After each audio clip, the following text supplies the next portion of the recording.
Assalamualaikum warahmatullahi wabarakatuh. Alhamdulillahirabbil alamin. Tausiah yang ketiga yaitu tentang menjaga generasi muda di zaman ini. Selamat mengikuti. Alhamdulillahirabbil alamin. Nahmaduhu subhanahu hamdan yaliqu bijalali wajhihi wa azimi sultanih. Wa ashhadu an la ilaha illallah wahdahu la syarikalah. Wa ashhadu anna Muhammadan abduhu wa rasuluh. Allahumma salli ala Muhammad wa ala alihi wa sahbihi ajma'in. Amma ba'du. Fa'usikum ibadallahi wa nafsi bitaqwallahi wa ta'ala wa ta'atih yaqulullahu azza wa jalla. Ya ayyuhalladzina amanu taqullaha wal tanzur nafsum ma qaddamat lighad wattaqullaha innallaha khabirum bima ta'malun. Sadaqallahul azim. Sahabatku semuanya, semoga selalu dirahmati oleh Allah Subhanahu wa taala. Jarum jam terus saja berputar dan waktu pun terus saja berjalan. Di satu sisi umur kita semakin bertambah, sehingga di sisi lain waktu yang Allah berikan kepada kita semakin berkurang. Oleh karena itu, marilah kita tingkatkan ketakwaan kita kepada Allah Subhanahu wa taala. Kita perbaiki amalan keseharian kita dengan memperbanyak perbuatan baik dan meminimalisir perbuatan buruk. Allah Subhanahu wa taala berfirman, "Walibasut taqwa zalika khair." Artinya, dan pakaian takwa itulah yang paling baik. Al-Quran surat Al-A'raf ayat 26. Dan di surat yang lain Allah Subhanahu wa taala juga berfirman, "Wa tazawwadu fa inna khairaz zati taqwa." Artinya, berbekallah dan sesungguhnya sebaik-baik bekal adalah takwa. Al-Quran surat Al-Baqarah ayat 197. Sahabatku semuanya dimanapun berada, semoga senantiasa dirahmati Allah Subhanahu wa ta'ala. Di zaman modern seperti saat ini, perkembangan teknologi maju begitu pesatnya. Penyebaran informasi begitu mudah dan cepat sehingga semua orang bisa mengetahui segala informasi yang ada di belahan bumi yang lainnya hanya dalam sekejap melintasi setiap tapal batas negara dan waktu. Sayangnya, kemudahan akses informasi itu justru seringkali disalahgunakan.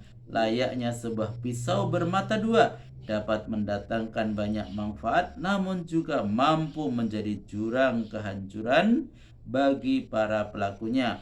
Segala kebaikan dan keburukan seakan terangkum dalam satu klik saja, dan semuanya kembali kepada orang yang berada di depan layar. Rasa takutnya kepada Allah yang lebih kuat, ataukah godaan setan yang menguasai pikirannya? Jika akal sehat mulai melemah, koridor agama dipandang sebelah mata, norma dan akhlak tidak lagi dihiraukan. Asas kepantasan dan kepatutan tidak lagi diperhatikan, maka saat itulah setan akan mengambil alih kekuasaan terhadap diri kita. Sahabatku semuanya dimanapun berada, semoga senantiasa dirahmati Allah Subhanahu wa ta'ala. Kita sadari maupun tidak, sedikit banyak hal-hal yang dipertontonkan baik di televisi maupun internet cukup berpengaruh pada kehidupan kita. Terlebih kalangan anak-anak dan remaja yang masih dalam kondisi labil, ditambah lagi tidak adanya pengawasan dari kedua orang tuanya. Sikap, pola pikir, dan tindakan yang dipertontonkan media seakan menjadi tolok ukur hidup dan kiblat dalam mode kehidupan. Sikap acuh tak acuh, egoisme, membangkang perintah orang tua, menebarkan permusuhan, dan berbagai perilaku negatif lainnya menjadi bumbu yang selalu ada dalam setiap tayangan. Hati kecil kita tentu tidak memungkiri bahwa mayoritas tontonan yang ada di hari ini lebih banyak sisi negatifnya ketimbang sisi positifnya. Uniknya, kita kadang lalai jika sejatinya tengah berada di dalam kecamuk perang pemikiran. Orang-orang kafir berusaha menjauhkan kaum muslimin dari nilai-nilai keislaman, sehingga yang ada hanya muslim sebatas pelengkap biodata yang buta akan hakikat agama yang dianutnya. Berkenaan dengan makar yang nampak halus tersebut, Allah Subhanahu wa ta'ala menegaskan, A'udzubillahi minasyaitonir rajim. Walan taradha ankal yahudu walan nasara hatta tattabi'a millatahum. Qul inna hudallahi huwal huda wala in ittaba'ta ahwa'ahum ba'dallazi ja'aka minal ilm malaka minallahi min waliyyin wala nasir. Artinya, orang-orang Yahudi dan Nasrani tidak akan senang kepada kamu hingga kamu mengikuti agama mereka. Katakanlah, sesungguhnya petunjuk Allah itulah petunjuk yang benar. Dan sesungguhnya jika kamu mengikuti kemauan mereka setelah pengetahuan datang kepadamu, maka Allah tidak lagi menjadi pelindung dan penolong bagimu. Al-Quran Surat Al-Baqarah ayat 120. Dalam tafsir Al-Aisar tulisan Syekh Abu Bakar Jabir Al-Jurairi dinyatakan, dengan ayat itu Allah Subhanahu wa ta'ala memberitahukan kepada Rasulullah sallallahu alaihi wasallam beserta umatnya bahwa orang-orang Yahudi dan Nasrani tidak akan ridho terhadap kaum muslimin, sehingga disadari atau tidak kaum muslimin mengikuti agama mereka. Maka dari itu Allah mengingatkan Rasulullah dan umatnya agar tidak mengikuti orang-orang Yahudi dan Nasrani, karena Allah Subhanahu wa ta'ala telah mengaruniakan ilmu dan nikmat yang sempurna kepada umat Nabi Muhammad SAW berupa agama Islam. Sahabatku semuanya dimanapun berada, semoga senantiasa dirahmati Allah Subhanahu wa ta'ala. 14 abad yang silam sejatinya Rasulullah Sallallahu Alaihi Wasallam telah memperingatkan kita akan kelakuan orang-orang Yahudi dan Nasrani. Beliau bersabda, La tattabi'unna sanana man qablakum syiram bisyirin wa zira'an bidira'in wa zira'an bidira'in hatta law salaku juhra dab billasanaqtumuh. Artinya, sungguh kalian benar-benar akan mengikuti adat tradisi umat sebelum kalian sejengkal demi sejengkal, sehasta demi sehasta, bahkan sekiranya mereka masuk ke dalam lubang dab atau hewan yang hampir serupa dengan biawak, niscaya kalian akan mengikutinya juga. Para sahabat bertanya, Wahai Rasulullah, apakah yang dimaksud itu orang-orang Yahudi dan Nasrani? Rasulullah Shallallahu Alaihi Wasallam menjawab, "Faman, kalau bukan mereka, lantas siapa lagi?" Sahabatku semuanya dimanapun berada, semoga senantiasa dirahmati Allah Subhanahu wa Ta'ala. Maka dari itu sudah layaknya kita mulai sadar diri dan sadar posisi, menyingsingkan lengan untuk kemudian bersatu padu membendung makar orang-orang kafir yang ditebarkan melalui berbagai media, baik media elektronik maupun media cetak. Jika kita adalah sosok orang tua, sudah sepatutnya membentengi putra-putri kita dari kerusakan moral melalui media. Saat kita mampu membelikan smartphone terbaru untuk putra-putri yang kita sayangi, jangan dulu berbangga diri, bahkan kita perlu mawas diri.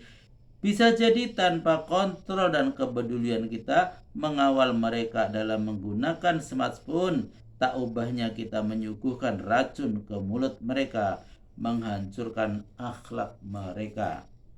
Maka alangkah indah sikap yang ditunjukkan Ali bin Hashim al-Wasiti dalam menjaga akhlak putranya, sembari menyerahkan uang senilai 100 dirham. Ia berkata, "Pergi dan tempuhlah perjalananmu untuk mencari ilmu. Aku tidak mau melihat wajahmu kecuali bersamamu ada 100.000 hadis." Dan di kemudian hari putranya itu menjadi salah satu ulama yang disegani dan memiliki 30.000 murid. Jika kita merupakan sosok pendidik, sudah menjadi kewajiban kita menanamkan pendidikan agama, moral dan budi pekerti kepada setiap siswa. Selain cakap dalam perkara dunia, anak didik harus memiliki nilai-nilai keagamaan sebagai pengimbang, karena tidak sedikit orang yang memiliki kepintaran justru memanfaatkan kecerdasannya guna mencelakakan orang lain dan menguras harta benda mereka. Sahabatku semuanya dimanapun berada, semoga senantiasa dirahmati Allah Subhanahu wa Ta'ala. Berikutnya mari kita saling berbenah diri. Kita jaga akhlak generasi penerus dengan mengawal mereka melalui pengajaran ilmu agama. Karena tantangan yang akan dihadapi oleh anak cucu kita kelak jauh lebih berat ketimbang yang kita hadapi hari ini. Media elektronik maupun cetak tak henti-hentinya menampilkan berbagai macam fitnah, baik fitnah syubhat, terlebih lagi fitnah syahwat. Karena seringnya kedua hal itu ditampilkan dan dipertontonkan seakan diri kita tersihir, lupa bahwa keduanya adalah musuh nyata yang perlu diwaspadai. Perkara yang kadang mampu menanamkan anggapan di alam bawah sadar kita bahwa hal itu bukanlah suatu dosa.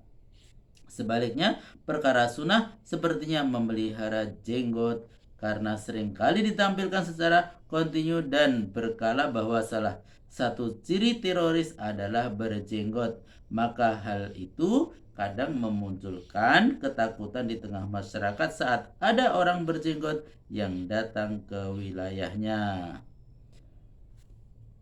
Sahabatku semuanya dimanapun berada, semoga senantiasa dirahmati Allah Subhanahu wa Ta'ala. Karena Allah Subhanahu wa Ta'ala telah mengaruniakan akal kepada kita, mari kita gunakan sebaik mungkin. Jangan sampai kita justru hanyut terbawa arus media, membenarkan mentah-mentah segala yang dipertontonkan dan menyalahkan apa yang dinilai salah menurut kacamata media. Mari kita terlebih dahulu menggunakan standar nilai agama Islam. Akhirnya mari kita memohon kepada Allah Subhanahu wa Ta'ala dan berdoa selalu kepadanya. Semoga Allah Subhanahu wa Ta'ala memudahkan kita dalam membentengi generasi muda Islam dari berbagai fitnah yang ditampilkan berbagai media, baik elektronik maupun cetak. Alhamdulillahirrahmanirrahim. Tausiah kali ini sampai di sini dan sampai jumpa pada tausiah berikutnya. Semoga bermanfaat. Billahi taufik wal hidayah. Wassalamualaikum warahmatullahi wabarakatuh.